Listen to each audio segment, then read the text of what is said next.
नमस्कार दोस्तों, भाइयों, जैसा कि हम हर रविवार को आपका एक मॉडल पेपर कराते हैं, प्रैक्टिस सेट कराते हैं। तो पिछले 2 रविवार हम आपका कोई मॉडल पेपर नहीं करा पाए, वो थोड़ी इरेगुलरिटी रही थी। तो अब से कोशिश रहेगी कि हर संडे कोई ना कोई मॉडल पेपर कराए, जीके का, रीजनिंग का, मैथ का, या फिर कंप्यूटर या हिंदी भी लगा सकते हैं अभी हम। तो उसी सीरीज को बढ़ाते हुए आज हम मैथ का मॉडल पेपर करा रहे हैं। अब तक हम मैथ के 2 मॉडल पेपर करा चुके हैं, ये मॉडल पेपर 3rd है। इसमें भाई आपको देखना है कि हर सवाल आपको बहुत कुछ सिखा कर जाएगा। आप कॉपी पेन रखिए, जो नए भाई हैं वो अपने पास कॉपी पेन रखिए, हमारे सवाल को पढ़िए, वीडियो को पॉज कर दीजिए। वीडियो पॉज करने के बाद पहले उस सवाल को खुद करके देखिए, जब आपका हो जाए तो हमारे आंसर से मैच करना भाई, और आपको चेक करना है कि टोटल कितने सवाल ठीक हुए आपके। ठीक है भाई, सवाल कितने ठीक हुए ये कमेंट भी करना है। सवाल बहुत शानदार है, शुरुआत करते हैं भाई। बेस्ट ऑफ लक सभी के लिए। पहला सवाल, पहला प्रश्न क्या है? एक व्यक्ति का पूरे वर्ष का वेतन 2,46,500 रुपये है और एक उपहार है। एक उपहार भी है, एक गिफ्ट भी है। उसने 10 माह कार्य किया करके नौकरी छोड़ दी और उसे 2,02,500 रुपये और उपहार वेतन के रूप में मिलता है। अगर पूरे वर्ष काम करता तो 2,46,500 रुपये मिलते और एक गिफ्ट मिलता उसे।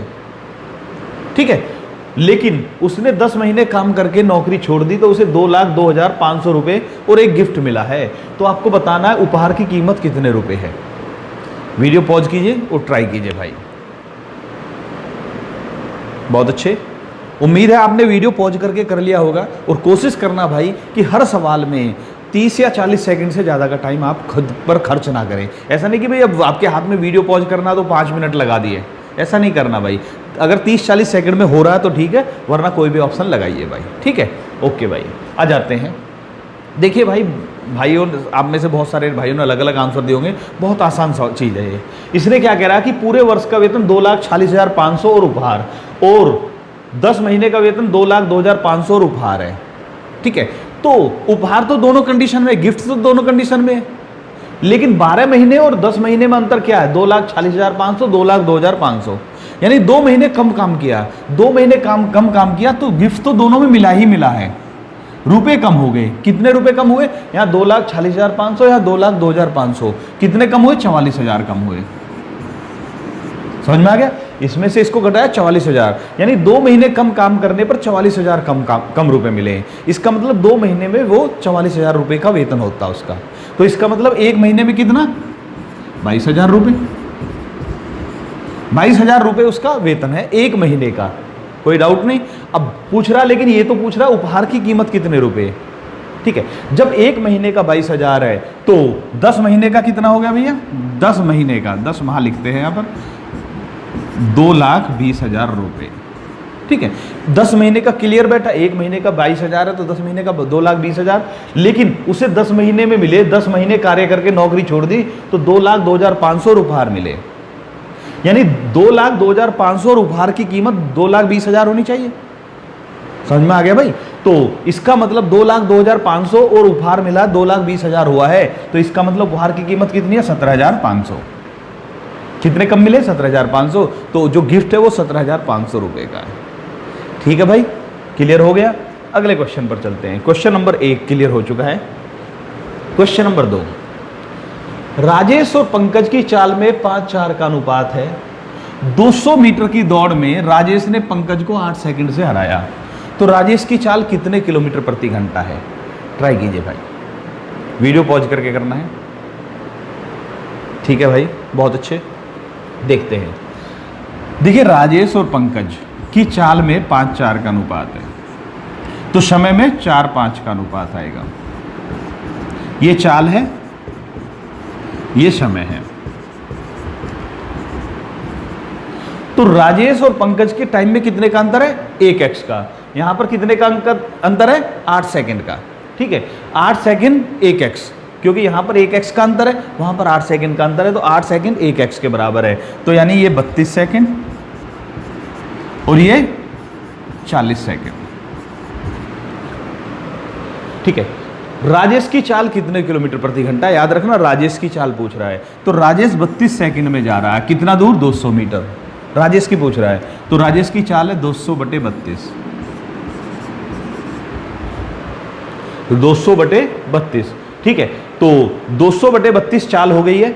अब आ जाते हैं, लेकिन ये मीटर प्रति सेकंड है, ये पूछ रहा कितने किलोमीटर प्रति घंटा है, गुणा 18/5,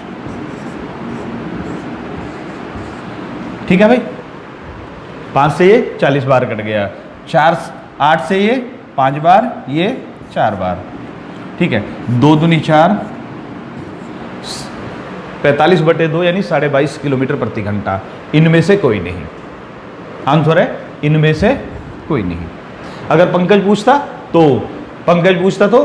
200/40 हो जाता, 200/40 गुणा 18/5, ठीक। तो 18 किलोमीटर प्रति घंटा पंकज की चाल आ जाती। याद रखना पंकज की आएगी, लेकिन राजेश की पूछा तो इनमें से कोई नहीं। अगले क्वेश्चन पर चलते हैं। क्वेश्चन नंबर 3, 4 माइनस बड़ा ब्रैकेट है 6 माइनस, फिर मीडियम ब्रैकेट है 3 प्लस, फिर सबसे छोटा 8 माइनस 7 जमा 2 और ब्रैकेट बंद करके 2 है, फिर बराबर क्या। ट्राई कीजिए भाई, ठीक है। वीडियो पॉज करके ही करना, हर सवाल को आ जाते हैं। तो यहां से तो कभी सोल्व होता नहीं, यहां से सोल्व होता है सर। सबसे छोटे ब्रैकेट को देखते हैं, 8 माइनस 7 जमा 2 कितना हुआ भाई, बोलिए। बहुत अच्छे, हुआ 3।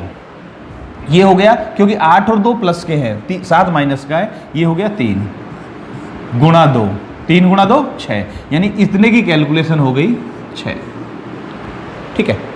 फिर 3 और 6 जोड़ेंगे 9, इतने की कैलकुलेशन हो गई 9, ठीक है। तो मिला हमें 4 माइनस 6 माइनस 9। अगर आपको दिक्कत है तो वो फिर से चेक कर सकते हैं आप चाहे तो, क्योंकि अगर ऐसे सवाल में जब भी एग्जामिनर देता है तो बस याद रखना वो छोटी छोटी पॉइंट को ही ध्यान रखना है। तो अभी ये कैसे आया उसको चेक करते हैं सर। 8 माइनस 7 जमा 2, बहुत सारे भाई क्या करेंगे 7 और 2 को जोड़ देंगे, 8 में से 9 गया -1, -1 नहीं आएगा, 8 प्लस का है 7 प्लस का, तो 10 प्लस का हो गया, 7 माइनस का हो गया, 3 बचता है सर। बस यही ध्यान रखना है सर, -1 नहीं आएगा 3 आएगा, 3 गुणा 2 6, क्योंकि पहले तो गुणा होगी, 6 हो गया, 6 और 3 9 हो गया। यही तो किया हमने अभी तक हमने सिर्फ ये किया है, इस वाले ब्रैकेट को यहाँ से और यहाँ तक सोल्व किया है, 9 आ गया, ठीक है। अब जब इसको खोलेंगे तो क्या हो जाएगा, 6 माइनस 9, तो 4 माइनस 6 माइनस 9 माइनस का 3, ठीक है। अब माइनस और माइनस मिलकर प्लस, प्लस का मतलब 4 और 3 7, इनमें से कोई नहीं, ठीक है भाई, कोई दिक्कत नहीं भाई। ओके सर, इसके बाद चलते हैं सर।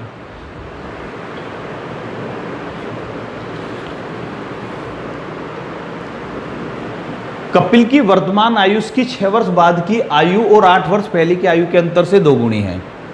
तो कपिल की वर्तमान आयु कितने वर्ष है?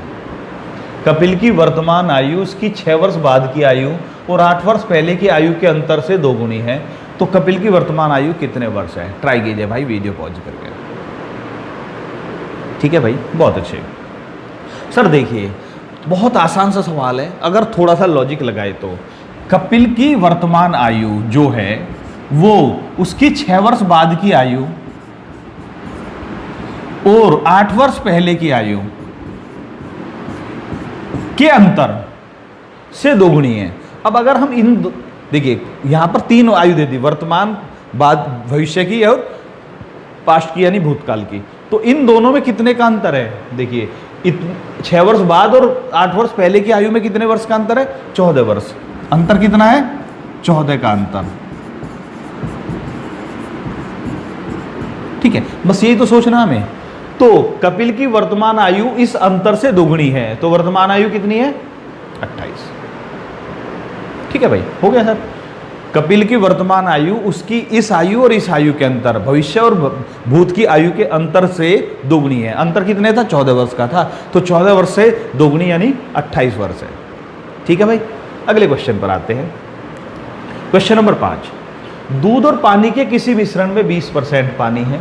यदि मिश्रण में 5 लीटर दूध और 5 लीटर पानी और मिला दिया जाए तो मिश्रण में 25% पानी हो जाता है। प्रारंभ में मिश्रण की मात्रा कितनी थी? वीडियो पॉज कीजिए और करिए भाई, ये चैप्टर हम करवा भी चुके हैं अपनी तरफ से। ओके भाई, ठीक है। देखिए मैं सिर्फ उनसे कहना चाहूंगा जो अलग तरीके अपनाते हैं कि भैया चलो ठीक है शॉर्ट से कर दिया या कोई भी तरीका बना दिया, तो याद रखना हम ऐसे भी सवाल कराते हैं जिसमें 5 लीटर और 5 लीटर के बजाय यहाँ 4 लीटर 6 लीटर भी हो सकता है, 10 लीटर 15 लीटर भी हो सकता है, संख्या भी चेंज हो जाती है सर। ठीक है, तो इसलिए थोड़ा सचेत रहना है, आपको ऐसा तरीका पकड़ना जो हर चीज़ को कर सके। दूध और पानी के किसी मिश्रण में 20% पानी है। ठीक है, तो हमने क्या बताया था, हमने बताया मिश्रण।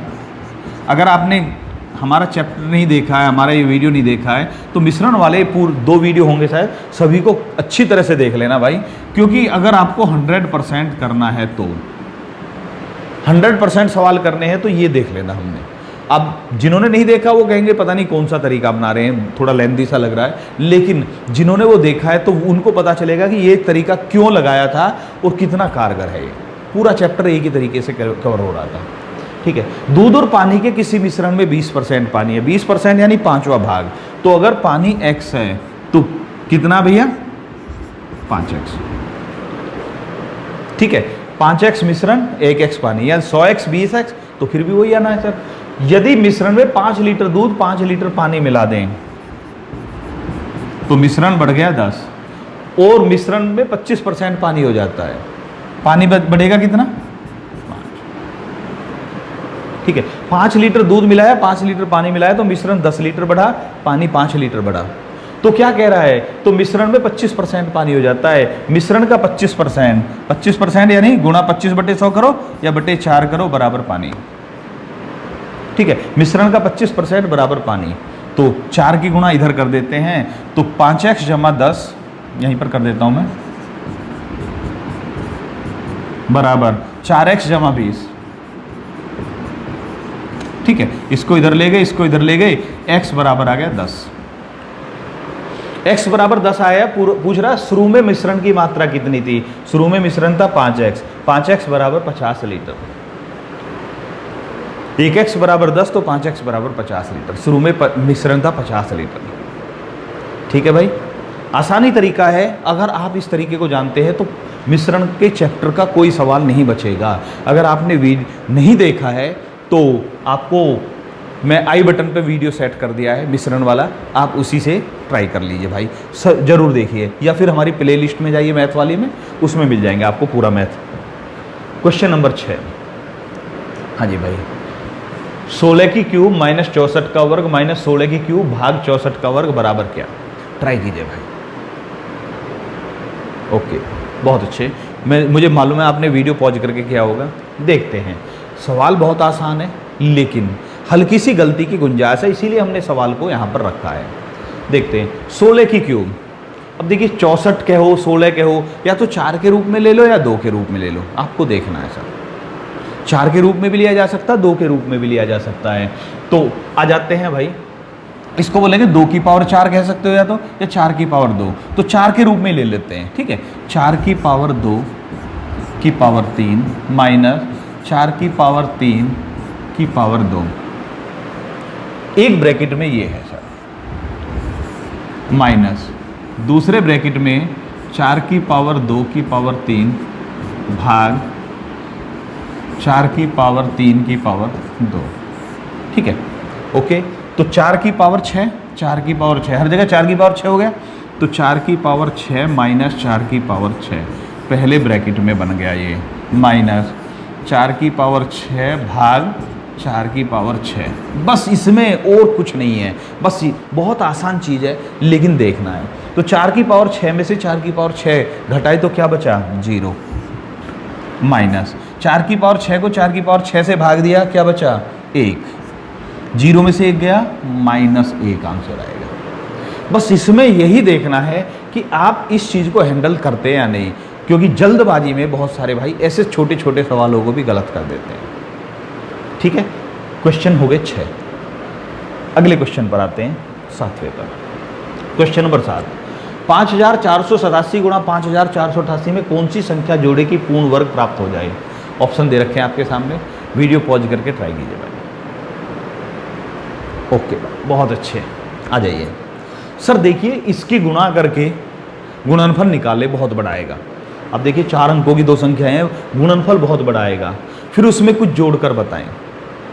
वर्गमूल विधि से, भाग विधि से वर्गमूल निकाले, फिर क्या है, किसकी कमी रहेगी, तो बहुत टाइम लगेगा सर। तो याद रखना इतना करने की जरूरत नहीं है।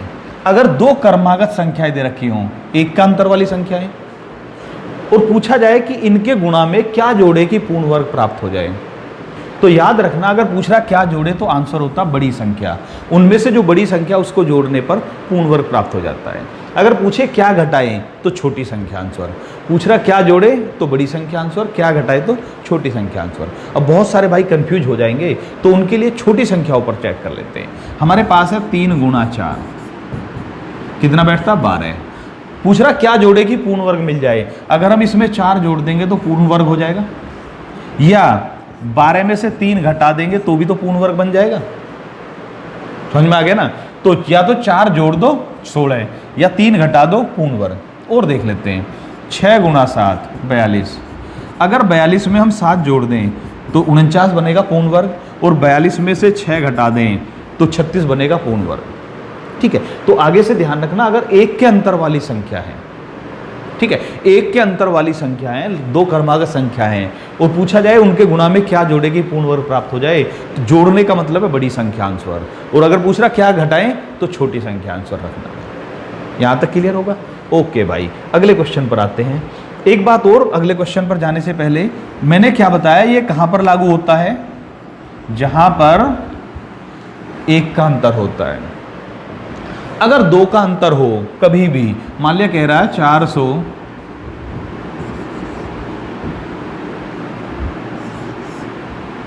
476 गुणा 478, 2 का अंतर है, में क्या जोड़े कि पूर्ण वर्ग प्राप्त हो।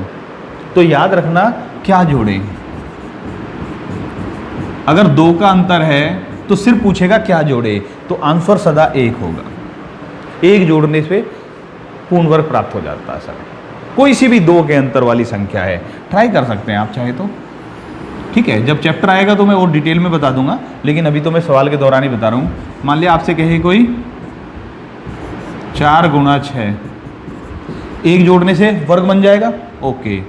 7 गुणा 9, 1 जोड़ने से वर्ग बन जाएगा। कोई सी भी 2 के अंतर वाली संख्याओं के गुणा करें तो 1 जोड़ने से उनमें पूर्ण वर्ग प्राप्त हो जाता है लगातार। ओके, आगे बढ़ते हैं सर। तो क्वेश्चन नंबर 7 हो चुका आपका, क्वेश्चन नंबर 8 पर आते हैं। तो सॉरी थोड़ा छोटा रह गया ये, मैंने साइज पर ध्यान नहीं दिया इसका, आपके लिए बढ़ा देते हैं हम। ठीक है, एक वस्तु का क्रय मूल्य उसके विक्रय मूल्य से 20% अधिक है। एक वस्तु का क्रय मूल्य उसके विक्रय मूल्य से 20% अधिक है, तो पूरे सौदे में कितने प्रतिशत का लाभ या हानि हुई। पूरे सौदे में कितने % का लाभ या हानि हुई, ट्राई कीजिए भाई। ओके, बहुत अच्छे सर, उम्मीद है आपका सही हुआ होगा, लेकिन देखते हैं सर। एक वस्तु का क्रय मूल्य उसके विक्रय मूल्य से 20% अधिक है। विक्रय 100 है, क्रय 120 है, बस ये ध्यान रखना। अब तो हो ही गया। तो कितने % लाभ या हानि हुई, क्रय ज़्यादा विक्रय कम है तो हानि है। कितने की हानि है, 20 की। हानि गुणा 100 बटे क्रय, क्रय का मतलब 120, बराबर आ गया 16 से ही 2/3% की हानि। ठीक है भाई, 16 से ही 2/3% की हानि हो गई है। क्वेश्चन नंबर 8 आपका क्लियर हुआ। अगले क्वेश्चन पर आते हैं, क्वेश्चन नंबर 9 पर। तो क्वेश्चन नंबर 9 भाई देखते हैं। 15% वार्षिक दर से 4 वर्षों का साधन ब्याज मूलधन से 720 रुपये कम है, तो मूलधन कितना है। वीडियो पॉज करके कीजिए भाई। ठीक है भाई, ओके। ये कह रहा 15% वार्षिक दर से 4 वर्षों का साधारण ब्याज मूलधन से 720 रुपये कम है। देखिए कैसे करते हैं सर। 15% वार्षिक दर है, 4 वर्ष में हो गया 60%। ठीक है, ये ब्याज बैठा है सर, और मूलधन कितना है, 100% है। मूलधन 100% है, ब्याज कितना 60% है, तो ये कितने % कम है, 40% कम है। ठीक है, तो 40% बराबर 720, 40% 720 है इसका मतलब भाई। ठीक है, तो 100% कितना हुआ, गुणा 100 बटे 40, 1800 रुपये आंसर। ठीक है, अगर नहीं समझ में आया तो फिर से देखते हैं। 15% दर है 4 वर्षों का ब्याज। जब एक वर्ष का 15% तो 4 वर्ष का हो गया 60%। 60% ब्याज हो गया, मूलधन तो 100% है, तो ये 40% कम है। याद रखना, मूलधन से 720 रुपये कम हुआ है, तो 720 रुपये कम कितना, 40% कम। 40% 720, तो 1% 720/40। अगर आपको ये समझने में दिक्कत है तो ये देखिए, 1% हो गया 720/40 यानी 18 रुपये। जब 18 रुपये 1% है तो 100% कितना हो गया, 1800 रुपये हो गया भाई। ठीक है, 9 क्वेश्चन हो गए। क्वेश्चन नंबर 10, इसका अनुपात बताना भाई। 16 की पावर 1.5 और अनुपात यानी रेशियो है 4 की पावर 4 में। ट्राई कीजिए भाई। ठीक है भाई, बहुत अच्छे, आ जाते हैं। 16 का मतलब है 2 की पावर 4 की पावर 1.5। अनुपात का मतलब हमने बताया था बट्टे ले लेना चाहिए, 2 की पावर 2 की पावर 4। ठीक है, अब आ जाते हैं भाई। तो ये हो गया 2 की पावर 6 गुणा होगी बट्टे 2 की पावर 8। 2 की पावर 6 बट्टे 2 की पावर 8। ठीक है, तो क्या हुआ, 2 की पावर 1 बट्टे 2 की पावर 2 यानी 1/4। अनुपात आएगा 1:4। जल्दबाजी में गलती हो सकती है, यहां भी देख लेना भाई। ओके, क्वेश्चन नंबर 10 हो चुका है। 11वें पर आते हैं। क्वेश्चन नंबर 11, 3 संख्याएं 25, 2 और @ 3 का औसत 38 है, तो @ यानी जो @ बना हुआ इसके स्थान पर कोई एक डिजिट है, कोई एक अंक है। ठीक है, आपको वो बताना है @ क्या है सर। ट्राई कीजिए भाई। ओके भाई, ठीक है, मुझे उम्मीद है आपने कर लिया होगा। तो इनका औसत 38 है, तो @ का मान 4, 5, 6 या 7 क्या बैठता है। आइए सर, देखिए सिंपल सा तरीका है। सिंपल सा तरीका क्या, 3 संख्याएं, एक है 25, दूसरी है 2 और तीसरी है @ 3, और इन तीनों को जोड़ें। इन तीनों का योग कितना होगा, 38 तो औसत है, 38 तो हो नहीं सकता, तो और योग कितना होगा, 38 × 3। समझ में आ गया भाई मैंने क्या कहा, 38 × 3 होगा। क्यों, क्योंकि 38 औसत है। ठीक है, तो कितना हो गया, 114। 8 × 24, 2, 3 × 9 और 2 11। ठीक है, अब देखिए 5, 3, 8, 8 में क्या जोड़े कि 4 मिल जाए, 6 जोड़े। अगर हम यहाँ 6 रख देते हैं तो 6, 5, 11, 3, 14, 1 मिला, 2, 2, 4, 6, 10 और 1 11। तो @ बराबर क्या, 6। आंसर आएगा। अब तो @ की जगह 6 ही रखना है, आंसर आ जाएगा भाई, कोई डाउट नहीं। ठीक है भाई, अगले क्वेश्चन पर आते हैं। क्वेश्चन नंबर 12, बहुत अच्छा सवाल है। 1 किलोमीटर की दौड़ में सोनू ने रवि को 200 मीटर से हराया और रवि ने दीपक को 200 मीटर से हराया। सोनू ने रवि को 200 मीटर से हराया, रवि ने दीपक को 200 मीटर से हराया, तो उस दौड़ में सोनू ने दीपक को कितने मीटर से हराया। ट्राई कीजिए भाई, आपके सामने है, बहुत अच्छा सवाल है। ठीक है भाई, आपको कमेंट भी करना है लिखकर कि 12वां सवाल आपका ठीक है या नहीं। आप लिखेंगे कि भैया मेरा 12वां सवाल ठीक है, मैंने 12वां सवाल ठीक किया था। ठीक है, ऐसे लिखेंगे, और मुझे उम्मीद है ज़्यादा से ज़्यादा आप ठीक ही लिखेंगे, ईमानदारी के साथ। ठीक है, वैसे जो छात्र होते हैं वो ईमानदार ही होते हैं, पढ़ाई के प्रति ईमानदार होना जरूरी है, बहुत ज़रूरी है। अगर आप पढ़ाई के प्रति भाई अभी इसका आंसर आ जाएगा, आपने उसको देखा और कमेंट कर दिया, तो उससे कुछ हासिल थोड़ी होता है भाई। ठीक है, तो इसलिए ज़्यादातर छात्र ईमानदार ही होते हैं, लेकिन कुछ होते हैं सर। 1 किलोमीटर की दौड़ में सोनू ने रवि को 200 मीटर से हराया। यहाँ पर 2 कंडीशन है। पहली कंडीशन, यहाँ से दौड़ शुरू हुई, सोनू यहाँ, रवि यहाँ, जब ये 1 किलोमीटर पहुँचा, ये 800 पहुँचा। ठीक है, दूसरी कंडीशन, तथा रवि ने दीपक को 200 मीटर से हराया। जब रवि यहाँ था तो दीपक यहाँ था। तो पूछ रहा है सोनू ने दीपक को कितने मीटर से हराया। तो देखिए, सोनू से 200 मीटर पीछे रह गया रवि, और रवि से 200 मीटर पीछे रह गया दीपक। तो आंसर 400 होना चाहिए, लेकिन नहीं होगा भाई। अगर बहुत सारे भाइयों ने 400 लगा दिया तो वो गलत है भाई। गलत क्यों है, उस पर आ जाते हैं। देखिए, जब सोनू 1000 पर था, रवि 800 पर था, और जब रवि 1000 पर था तो दीपक 800 पर था। ठीक है, जितनी देर में रवि 1000 मीटर चला, उतनी देर में दीपक 800 मीटर चला। यानी जितनी देर में रवि 1000 चल रहा, दीपक 800 चल रहा, लेकिन हमें बताना जब रवि यहाँ था तो उस समय दीपक कहाँ था, बस याद रखना सर। आ जाते हैं, तो रवि और दीपक को देख रहे हैं, अब हम इसको हटा देते हैं, ठीक है।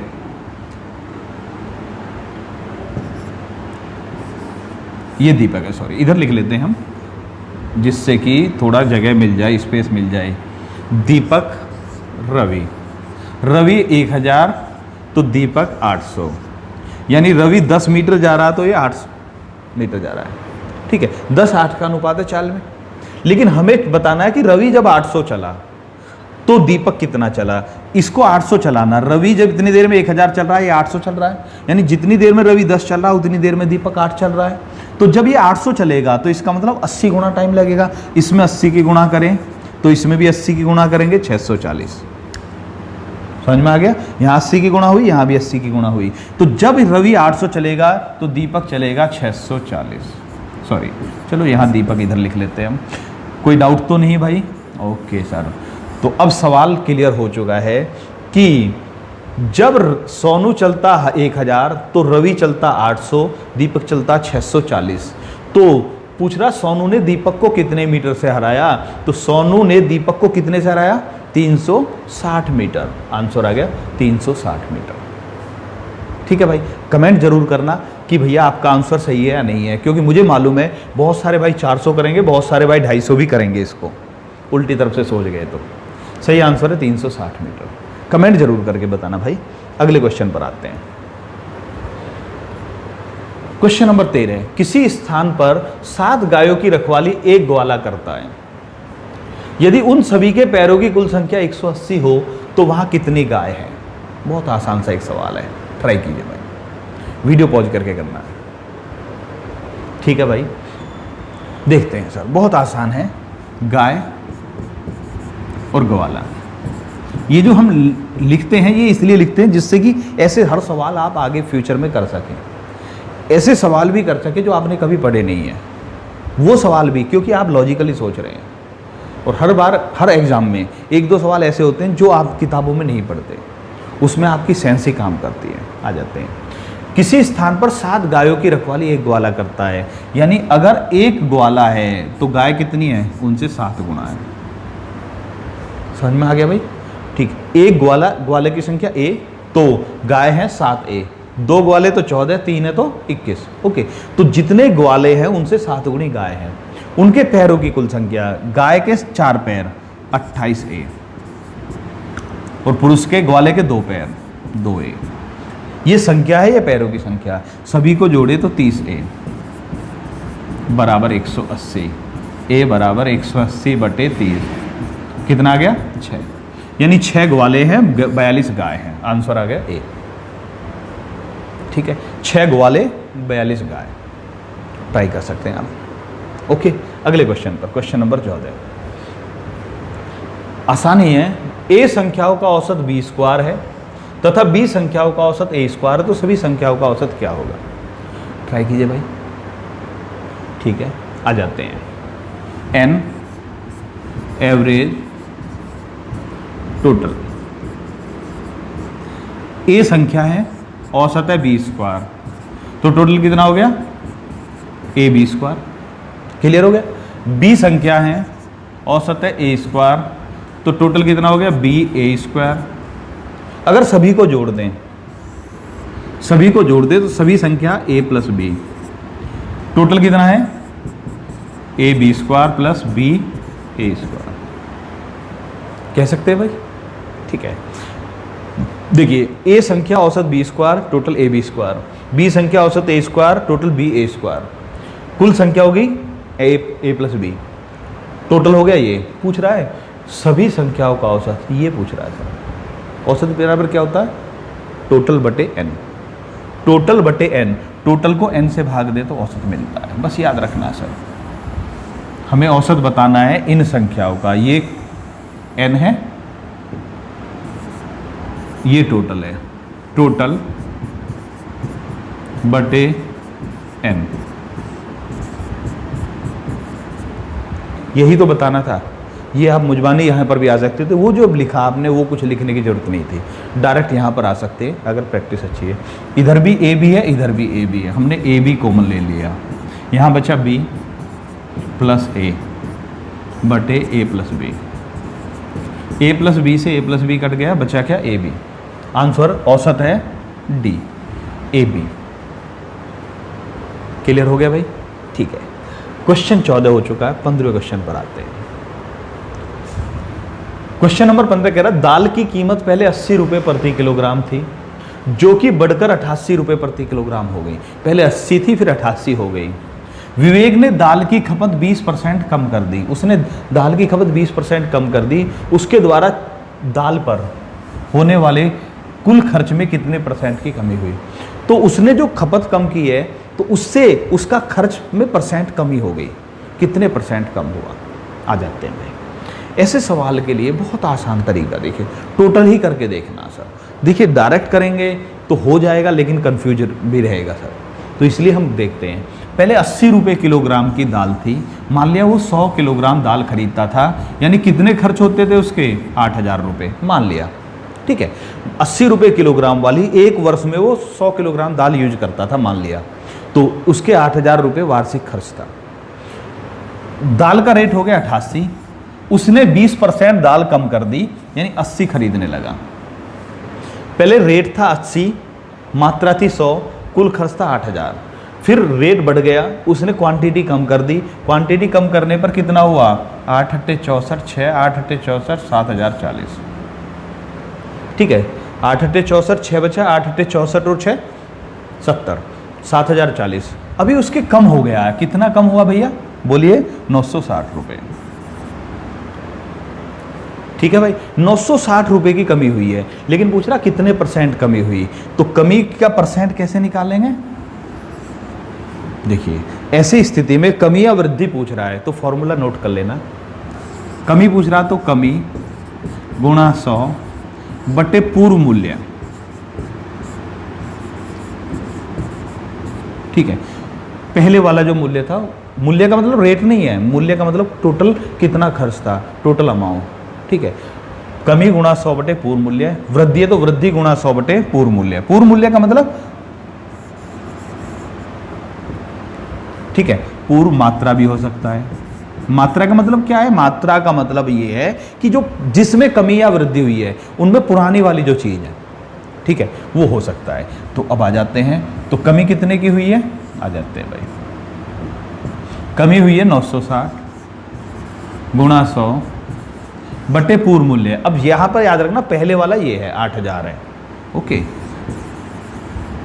1 2 3 1 2 3 12% की कमी हो गई, 12 अट्ठे 96, ठीक है भाई, समझ में आ गया? Okay sir. याद रखना ये जो चीज़ें होती हैं ये कितना भी घुमा फिरा कर देंगे, अगर आप इस तरह को पकड़ रहे हैं तो जैसे ये 2 चीज़ भी कर सकता था, 2 चेंज भी कर सकता तो भी कवर हो जाएगा, ठीक है, कोई फर्क नहीं पड़ रहा कितना भी घुमा ले सवाल को। क्वेश्चन नंबर 16 बहुत शानदार सवाल है। टीन की एक आयताकार चादर 160 सेंटीमीटर गुणा 90 सेंटीमीटर की है। एक टीन की चादर 160 सेंटीमीटर गुणा 90 सेंटीमीटर, उसके चारों कोनों से 20 सेंटीमीटर भुजा के समान वर्ग काटे गए हैं। शेष चादर को मोड़कर एक खुला बक्सा बनाया गया है। शेष चादर को मोड़कर एक खुला बक्सा बनाया गया है, तो बक्से का आयतन कितने घन सेंटीमीटर है? ट्राई कीजिए भाई, आसानी सवाल है भाई, ठीक है भाई, बहुत अच्छे। देखिए कैसे करना है। टीन की एक चादर 160 गुणा 90 है, ये 160 है, ये 90 ले लेते हैं हम यहां तक। आयताकार चादर है, उसके चारों कोनों से 20 सेंटीमीटर भुजा के समान वर्ग काट लिए गए। 20 20, ठीक है, 20 20 इस तरह के काट लिए गए। ये चादर बची, शेष चादर को मोड़कर एक खुला बक्सा बनाया गया है। अब देखिए सर, जब इसको मोड़ेंगे तो कहां से मोड़ेंगे? अब हमारे पास यहां से एक कट है, यहां से एक कट है, तो हमारे पास जो बचा हुआ है वो इस तरह की बची हुई है सर।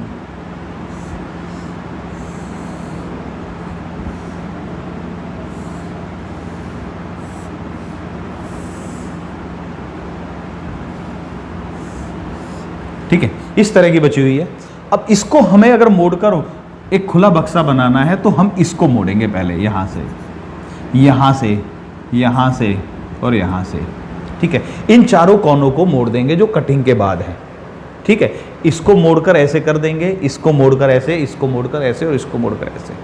अगर आप देखेंगे तो ये 160 था, 20 इधर कट गया, 20 इधर कट गया, तो चौड़ाई कितनी बच गई? 120। 90 था, 20 ऊपर कट गया, 20 नीचे कट गया, कितना बचा? 50। ये 120 बचा, ये 50 बचा, और ऊंचाई कितनी हो जाएगी? 20, क्योंकि इधर भी 20 है, इधर भी 20 है, इधर भी। एक बक्सा बनाया 20 ऊंचाई का। तो ठीक है, अब आ जाइए भाई, हो गया सवाल, बहुत आसान। आयतन पूछ रहा है, आयतन होता है लंबाई, लंबाई कितनी होगी? 120 गुणा चौड़ाई 50 गुणा ऊंचाई 20, ठीक है। आंसर आ गया 1,20,000। That's all. कोई डाउट? ठीक है, 1,20,000 घन सेंटीमीटर उसका आयतन आ गया। ओके भाई, बहुत अच्छे। अगले क्वेश्चन पर चलते हैं, क्वेश्चन नंबर 17 पर। एक वर्गाकार गत्ते के बीचों बीच में एक छोटा वर्ग काट लिया गया। छोटे वर्ग की भुजा बड़े वर्ग की भुजा से तिहाई है। यदि छोटे वर्ग का क्षेत्रफल 64 वर्ग सेंटीमीटर हो तो शेष बचे गत्ते का क्षेत्रफल कितने वर्ग सेंटीमीटर होगा? आइए सर, एक वर्गाकार गत्ता है, उसके बीचों बीच से एक छोटा वर्ग काट लिया गया। आप ट्राई कीजिए पहले। ओके, ठीक है। एक वर्गाकार गत्ता है जिसके बीचों बीच से एक छोटे वर्ग काट लिया गया। छोटे वर्ग का क्षेत्रफल 64 है, तो इसकी भुजा कितनी है? 8। फिर ये कह रहा है छोटे वर्ग की भुजा बड़े वर्ग की भुजा से तिहाई है, यानी ये कितनी है? 24। ये 24 है, ये 8 है। तो शेष बचे गत्ते का क्षेत्रफल कितने वर्ग सेंटीमीटर होगा? ठीक है भाई, ये छोटे वर्ग की भुजा 8, बड़े की 24, तो 24 बड़े का क्षेत्रफल है 24 का वर्ग, 576। छोटे को निकाल दिया गया, इसको तो निकाल दिया गया ना भाई, ये तो काट दिया। अब हमें बताना है इसका क्षेत्रफल, शेष बचे हुए गत्ते का क्षेत्रफल। तो माइनस कितना करेंगे? 64 करेंगे, 512। आंसर आ गया 512 वर्ग सेंटीमीटर। ठीक है भाई, ये भी आसान था। क्वेश्चन नंबर 18 पर आते हैं। एक नाव नदी में किसी स्थान तक 80 मिनट में जाती है, जबकि वापस उसी स्थान पर 2 घंटे में लौटती है, तो नाव और धारा की चाल का अनुपात ज्ञात कीजिए। ट्राई कीजिए भाई, ठीक है। उम्मीद है आपने सही किया होगा। देखते हैं। देखिए, अनुकूल समय और प्रतिकूल समय, एक तरफ लगा 80 मिनट तो दूसरी तरफ 2 घंटे 120 मिनट। पता है कि अनुकूल में कम समय लगता है, प्रतिकूल में ज़्यादा समय लगता है। तो कितना? 2:3।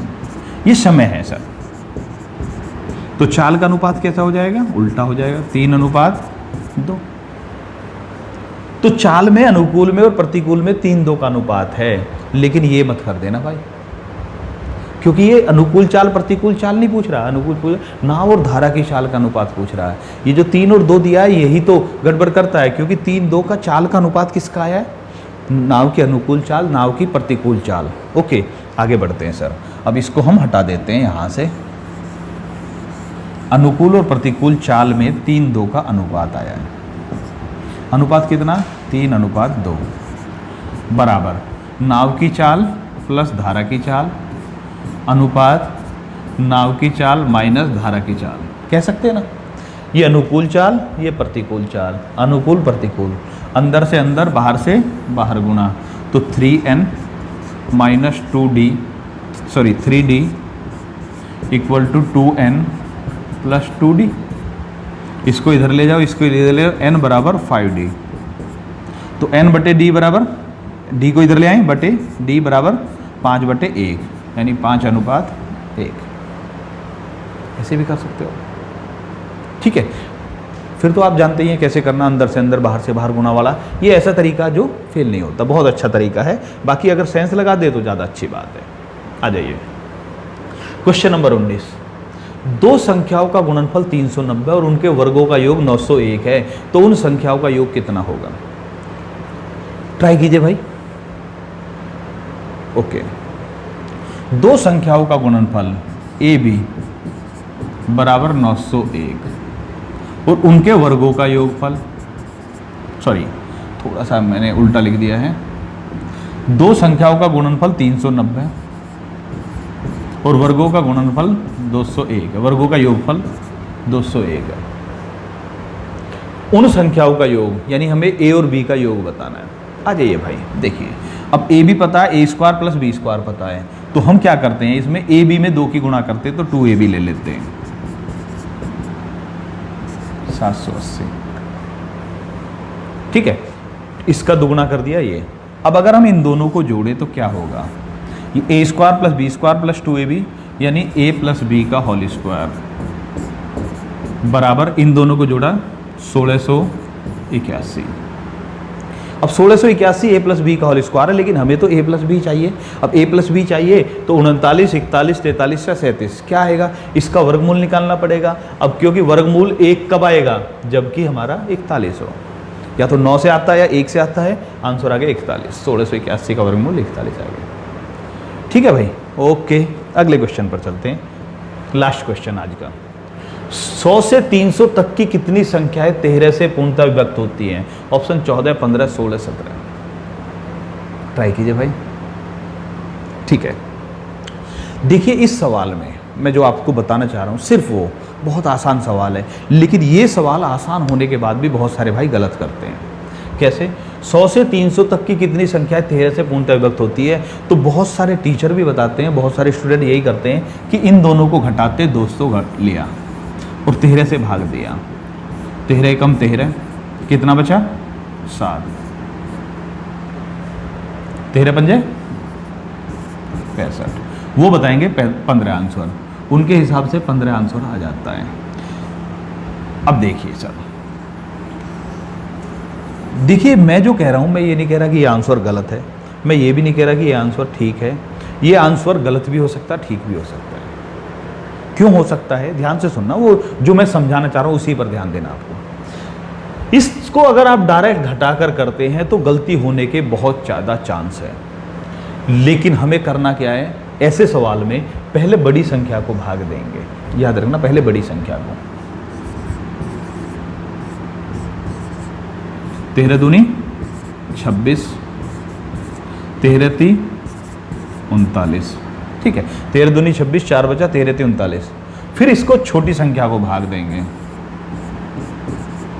13 सत्ते 91। हमें इनसे कोई मतलब नहीं है। अब हमें पहले बड़ी संख्या को भाग दीजिए, फिर छोटी को भाग दीजिए और इसमें से इसे घटा दीजिए। तो 13 में से 7 घटाएंगे कितना, 23 में से 7 घटाएंगे कितना बचेगा? 16। सही आंसर 16 है, 15 नहीं है। डायरेक्ट करने में आंसर कभी कभी एक ज़्यादा आ जाता है, कभी कभी एक कम आ जाता है, इसीलिए डायरेक्ट नहीं करना, पहले बड़ी संख्या को भाग देना, फिर छोटी को भाग देना, तो घटाना है। जिनको डाउट हो रहा है वो 13 से कटने वाली संख्या लिख कर देख लेना भाई, ज़्यादा बड़ी संख्या नहीं दी है मैंने, आपको पता चल जाएगा कि 16 संख्या आ रही है, 15 नहीं आ रही है। ठीक है, सिर्फ यही चीज़ समझाने के लिए मैंने ऐसा सवाल सेट किया है। बहुत सारे बात ऐसे होते हैं जो बच्चे डायरेक्ट कर देते हैं और फिर काउंटिंग करे बैठते हैं कि हमारे तो ठीक हो गया, लेकिन वहाँ पर गलत हो चुका होता है। तो सही तरीका अपनाना आपको। ठीक है, तो ये थे भाई 20 सवाल आपके मैथ के, इस बार के मैथ के प्रैक्टिस सेट के। आपको ये ज़रूर बताना है कि आपके इन मैथ के 20 सवालों में आपने कितने सवाल ठीक किए हैं, ये कमेंट करना है। दूसरा सर, अगली जो संडे आएगा हमारी कोशिश रहेगी कि अगले संडे में आपका एक रीजनिंग का प्रैक्टिस सेट कराया जाए, क्योंकि रीजनिंग काफ़ी दिन हो गए हैं प्रैक्टिस सेट कराए हुए, और बाकी कोशिश यही करेंगे कि हम हर संडे में कोई ना कोई एक प्रैक्टिस सेट लाएं। बस आपको ये ध्यान रखना है कि आप जब इनको करें तो कॉपी पेन लीजिए और ईमानदारी से खुद को परखिए।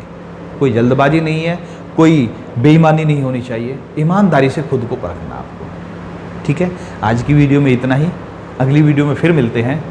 धन्यवाद भाइयों, जय हिंद।